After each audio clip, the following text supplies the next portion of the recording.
Hey everybody, and welcome back to the shop, part 131 of this truck restoration project.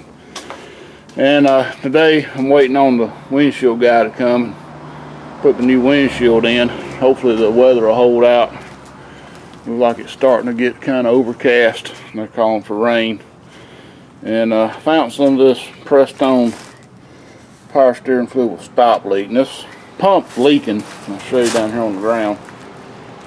Zoom in. You see it's been dripping under it, and it's completely empty. It's only been a few days, I guess. I don't remember exactly when. It's been about a week, I guess, since I put fluid in it, and it's completely empty again. And I was looking at my parts, but I don't have any regular power steering pumps. I got a couple of ones made for the Hydro Boost system. They have 2 return lines, so you can't really use that for this system. So I guess I'll be, if this stop leak don't work, I'll be replacing this pump with a newer rebuilt one. So I thought I'd go ahead and get some fluid in here and crank it up. Pull it out. I need to clean around this windshield channel.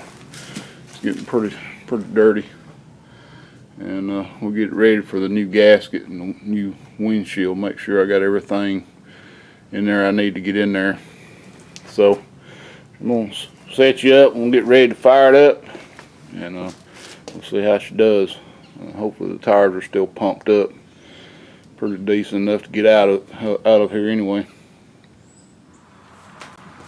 I had a pint of fluid later. I think she's filled up.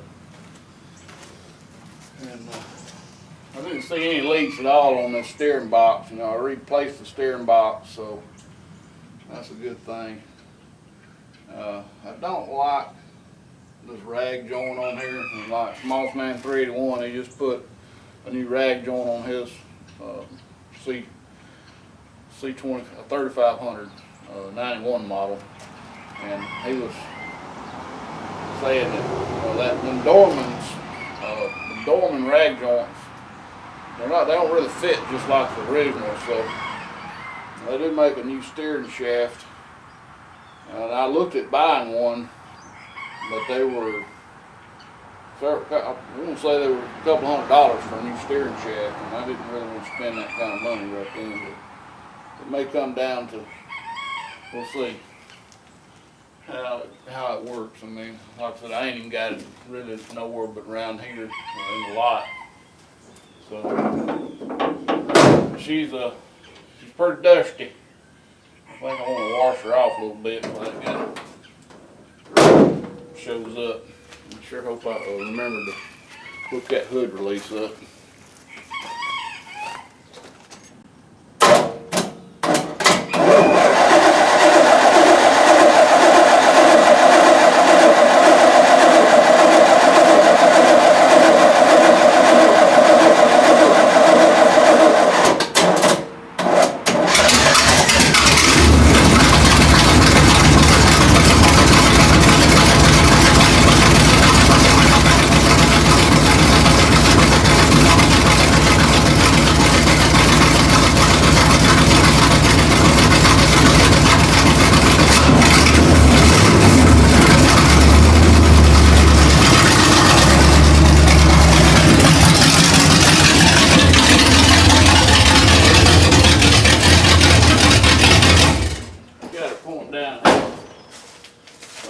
It did sound a whole lot better than it did the last time, but that clutch interlock switch has got, man, this thing's getting all fogged up again. It's kind of humid today.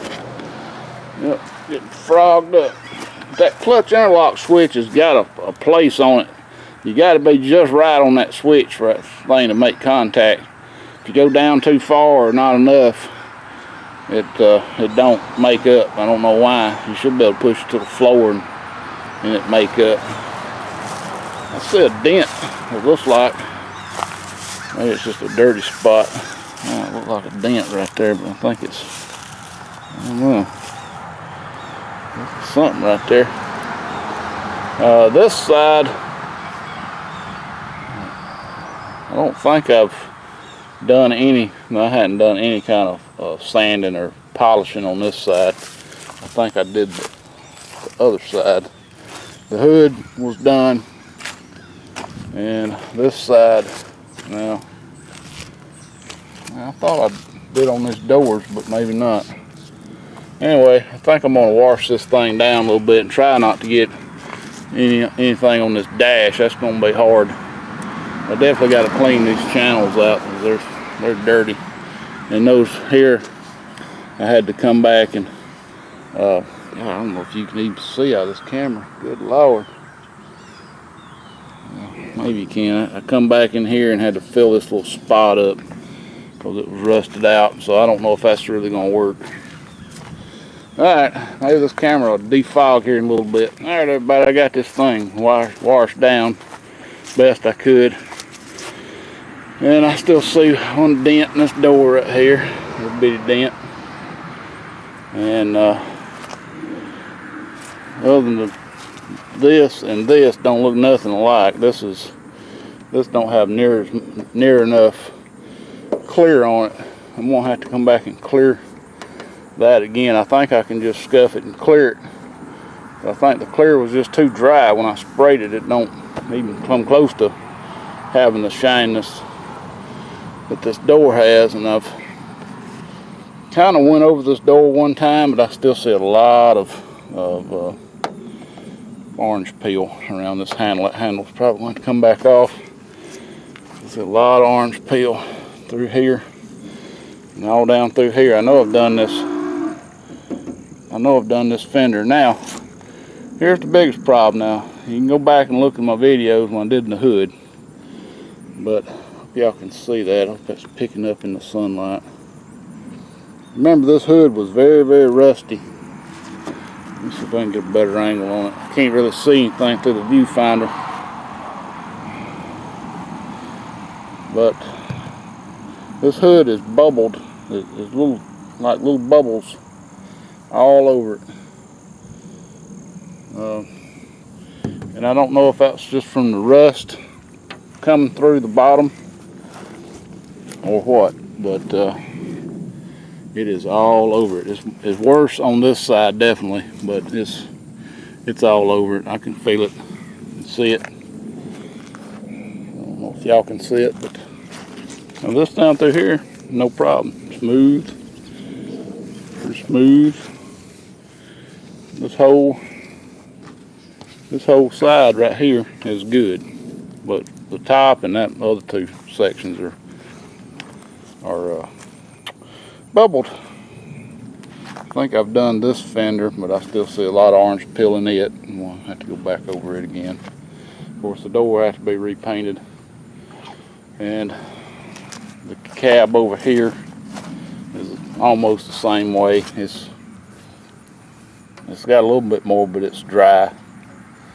I think the gray will be alright. It was a little bit dry on the gray, but the gray don't show as bad as the blue. So, looks like I'm going to be painting the hood again.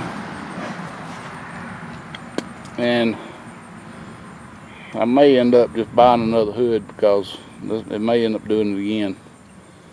But it looks like little water bubbles. But they're on the clear. Hope it's coming through. And of course this white's just that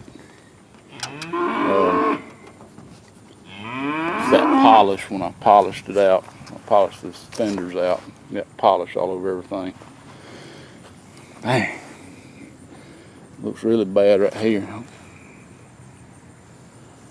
I know you got a good reflection of that tree above me, but maybe you can see. Yeah, I can see a little bit. So that's a pisser. And I guess it is what it is. I forgot to paint this gray up a little higher on this door, on this cab. And then we'll just clear this whole corner. So I'm gonna need to do that really before I put that bed back on here. So lots more work to do, more painting to do. I didn't buy but a quart of paint, and I ain't sure that's gonna be enough to do what all I got to do, but we'll see. So anyway, I'm gonna wait on this guy to come put the windshield in, and I think I'm just gonna park it outside, see if it leaks. Also got to finish these back windshields, these back glasses. I got to get these little corner pieces put in, covers them up.